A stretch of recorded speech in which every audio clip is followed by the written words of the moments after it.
Sebenarnya kalau pertimbangan sih sebenarnya saya menjadi produser di project ini tuh cukup organik ya. Mungkin awalnya itu dari obrolan bersama Mbak Gina gitu di satu coffee shop, di mana kita bertukar pikiran. Dari situ memang Mbak Gina sharing tentang rencana ingin memproduksi film tentang Ki Hajar Dewantara, dan mungkin agak menanyakan involvement gitu juga dari aku, dan aku tuh kayak langsung tergerak gitu karena memang sudah kenal gitu sama sosok beliau sejak lama, dan malah sebenarnya sebelum sebelum itu tuh sempat terkagum-kagum karena banyak poin-poin pendidikan yang saya pelajari gitu di saat S2 itu ternyata sebenarnya sudah menjadi pemikiran beliau sejak dulu, even sebelum Indonesia merdeka gitu. Jadi sudah punya rasa kagum itu, dan dari obrolan bersama dengan baginda dari situ kita lalu langsung eksplorasi lebih dalam, dan akhirnya sampai di hari ini di mana kami bisa launching projectnya. Akan seperti apa tadi studinya?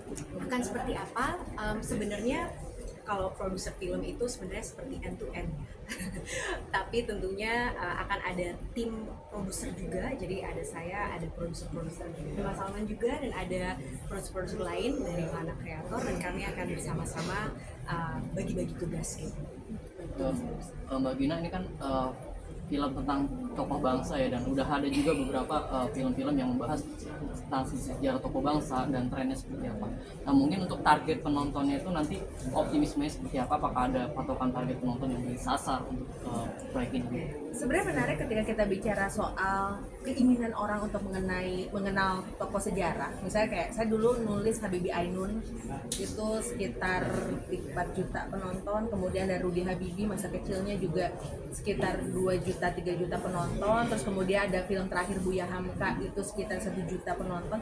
Itu menunjukkan bahwa sedikitnya eksplorasi sejarah di ruang kelas sebenarnya tuh adalah pintu gerbang untuk dunia hiburan, memberikan wacana soal dan mengenalkan siapa sih tokoh sejarah ini gitu. Dan ketika kita setiap tahun ya merayakan Hari Pendidikan Nasional, setiap tahun kita galau mau sekolah di mana, lanjut kuliah, siapa di sini suka merasa stres, aduh gue bener kuliah di sini enggak gitu. Nah itu sebenarnya adalah bahwa itu ada kata kunci bahwa pendidikan itu adalah gelisahan setiap manusia, dan mudah-mudahan dengan kata kunci itu bisa menarik penonton dalam jumlah banyak, karena yang namanya belajar nggak pernah berhenti, belajar seumur hidup. Dan semoga ketika kita mengenal akar pendidikan Indonesia, filosofi pendidikannya itu bisa membantu kita mengenal lebih baik kebutuhan kita mau belajar seperti apa dan apa sih yang harus kita pelajarin agar hidup kita lebih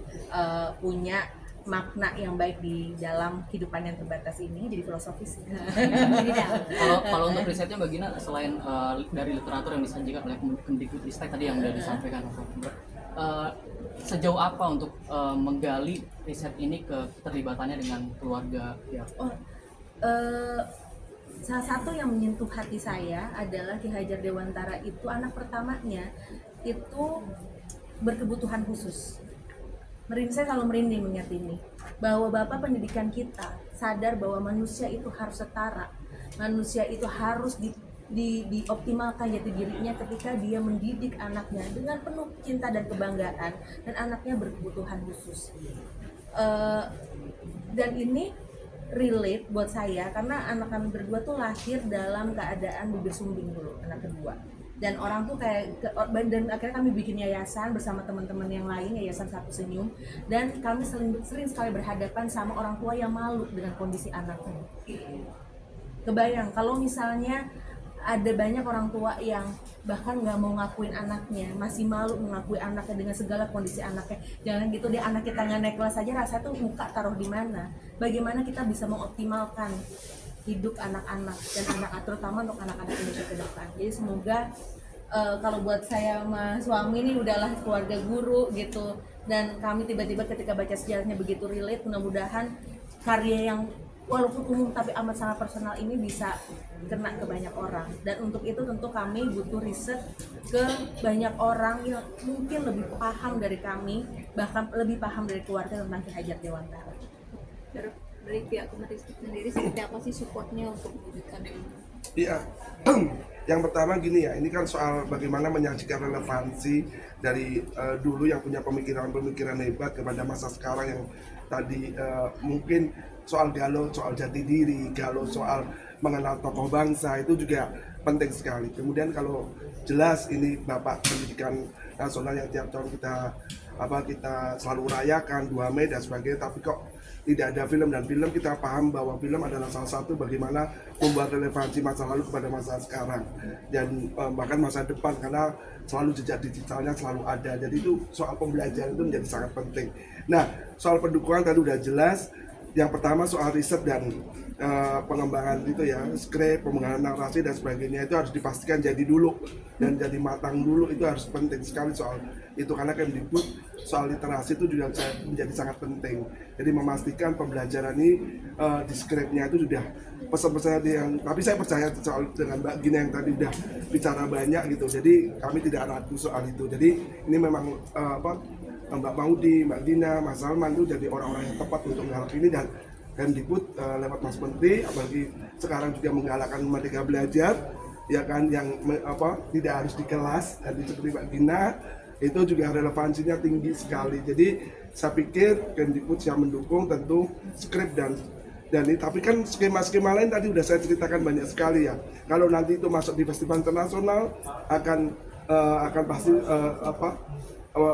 soal travel grant-nya akan muncul, tentu diprioritaskan. Kemudian kalau dia mendapat co-production dari luar negeri, tentu matching fund akan muncul.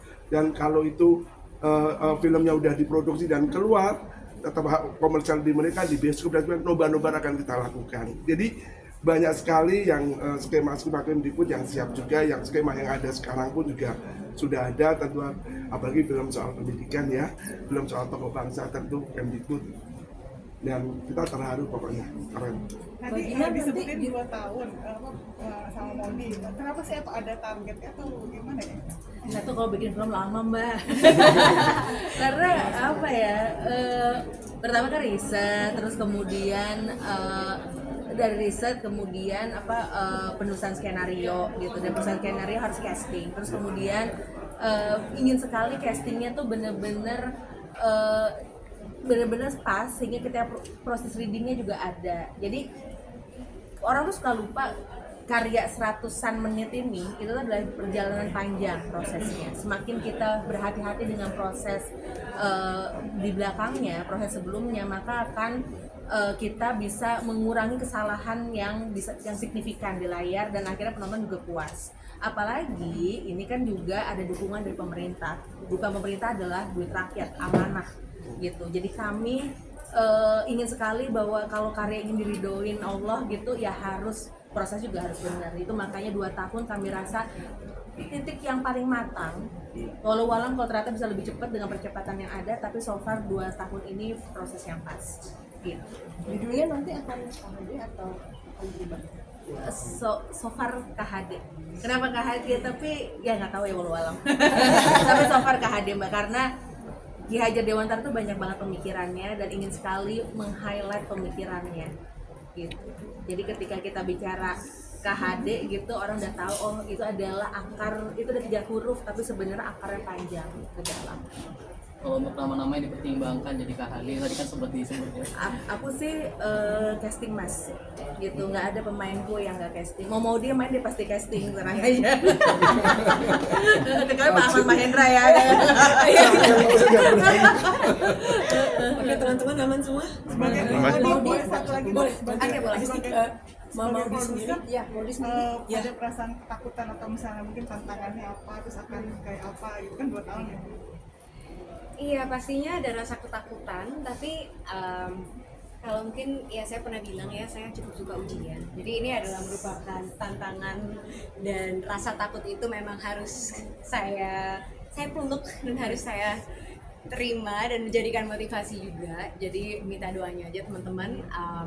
Pokoknya rencananya sih approach saya selalu curiosity, rasa ingin tahu. Jadi akan banyak, aku yakin dibantu dan disupport juga sama teman-teman anak teater, dan itu akan terus berjalan. Terima kasih. Berapa besar sih, Bu? Apa? Biaya produksi? Belum tahu. Yang Skenario-nya belum jadi gitu. Tapi maksud saya apapun sih sebenarnya kan ketika kita bikin film apapun yang penting adalah sesuai dengan kebutuhan produksinya gitu. Nggak terlalu besar, nggak terlalu kecil, tapi pas. Nah, untuk mencapai nilai yang pas ini sesuai dengan konteks keadaan yang akan kita hadapi dalam produksi, yaitu butuh kematangan di skenario-nya dulu gitu. Gimana teman-teman? Sini, Mbak Ipana dan Maudi.